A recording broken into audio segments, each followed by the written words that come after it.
was me because even Siasia too had a little understanding of the Zambian team because I think there was a story that he was looking for who could give him the fact that they even came here and forced us to a draw has given him enough opportunity to look at what they can do. But on their own soil, they have to get across to a former Bayelsa United, former Ocean Boys, former Atlant midfielder Chigozie, Christopher Chigozie, who now plays for Zekri United, and that team has 7 players who play for it. So it was able to give them information about the Zambian players. So I think that was good enough for our boys. So now he has broken the first jinx.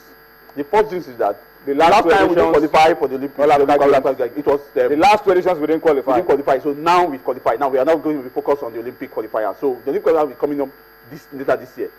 So the beauty of it is that we had 4 players from under 20, and one of them gave us a ticket to the qualifier. Now we are going to the World Cup, under 20 World Cup. The World Cup will come up before the qualifier, and the qualifier is not within the FIFA window. It means that we are going to get the full complement of our foreign-based players.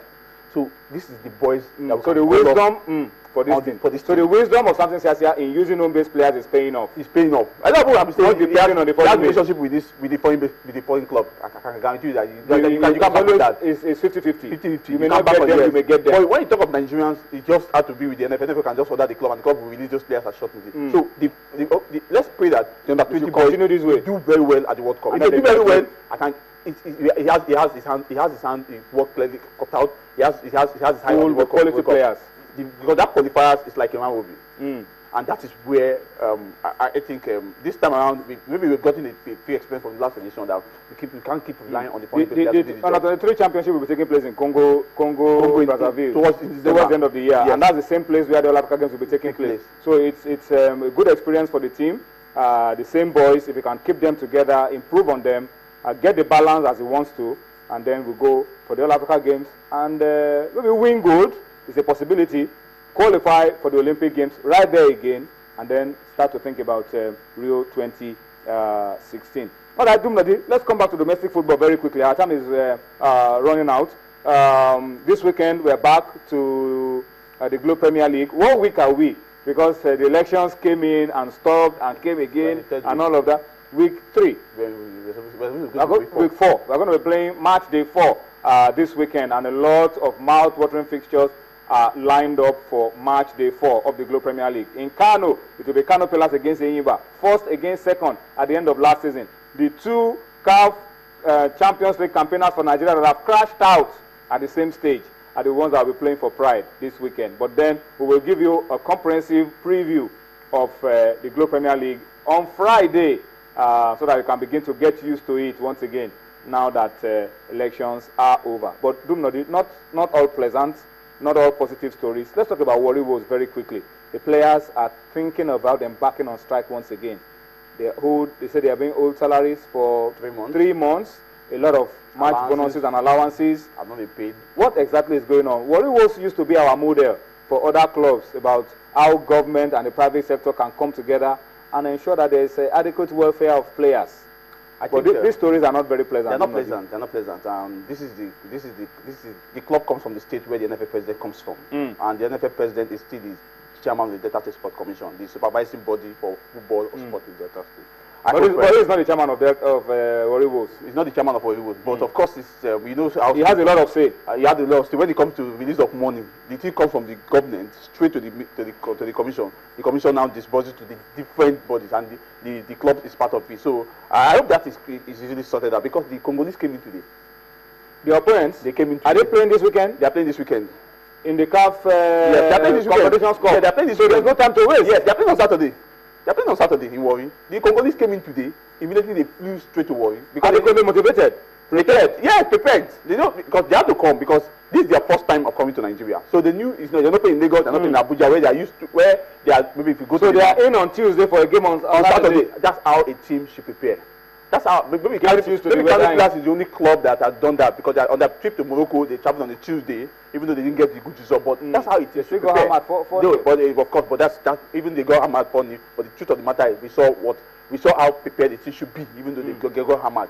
That's how a team should be. What should play the cue from this player. It's not that you are going to be traveling on that day, or you travel 2 days, or you're telling me that the Congolese embassy, they did not give you passport, they denied passport, or this or that. This is how to prepare. Now the Congolese, nobody was denied passport by the Nigerian embassy. Nobody came. Nobody was. Let's not dwell too much on the Congolese team. We know they are in. They are in. So what can we now do for Warri Wolves who are still complaining about being old and thinking of going on strike? The truth of the matter is that it's either you go to talk to these guys, that you give them a promise that you're going to pay them their money after the game, because I know after the game. Are they training, or are they training not to train? The truth of the matter is that the CEO of Warri Wolves is going to meet with the boys tomorrow and talk with them on how they play. Happy to them that yes, we know there's an issue with money. There's issue with money, but your career is at stake. You are the only people. You are the only club on the continent now. All eyes going to be on Warri Wolves, and that's the opportunity for you. Because after this round, they have a final round, and that final round is going to be a lot more difficult. But I think now, if the players can see beyond what they are agitating for now, I think it's a better opportunity for them to play football. Maybe they will get that money later, but I think somebody should be able to appeal to this player, because I know players.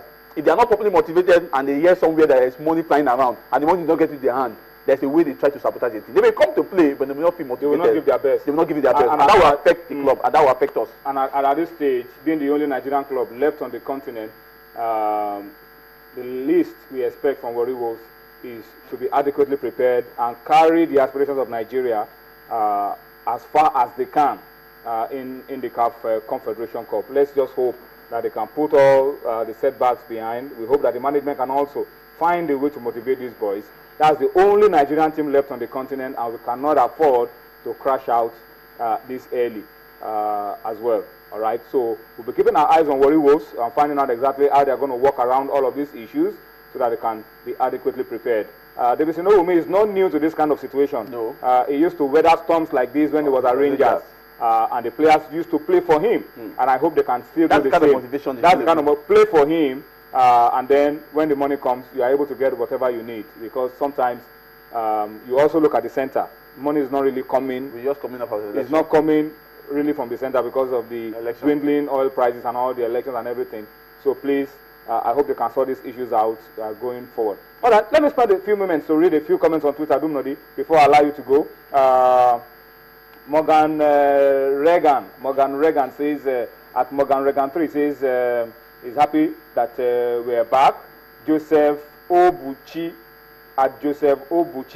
says, elections over. Nice to see you guys.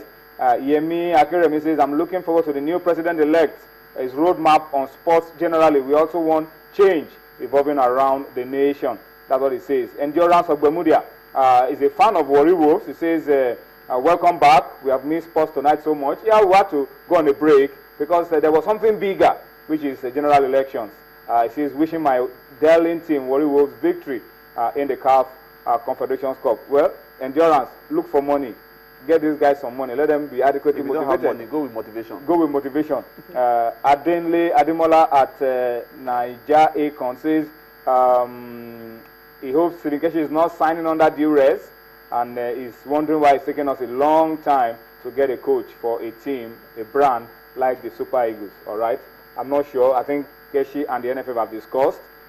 Both parties look like discussions have gone on well, according to what they've told us, and we are hoping that, as Dumnodi said, Friday is the last day. Everything should be sorted. Let's know where we are going.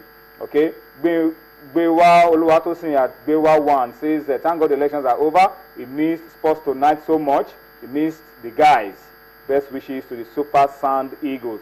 All right?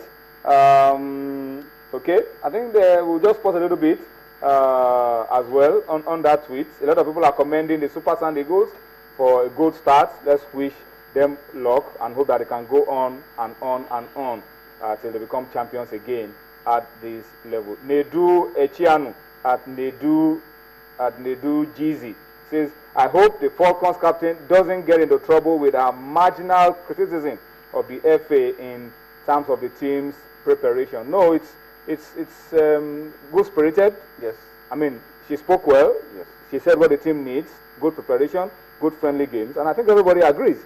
But then the NFF also have their own constraints. But I hope they can work around those constraints and get these teams adequately prepared for the FIFA Women's World Cup. We'll go on a quick break now.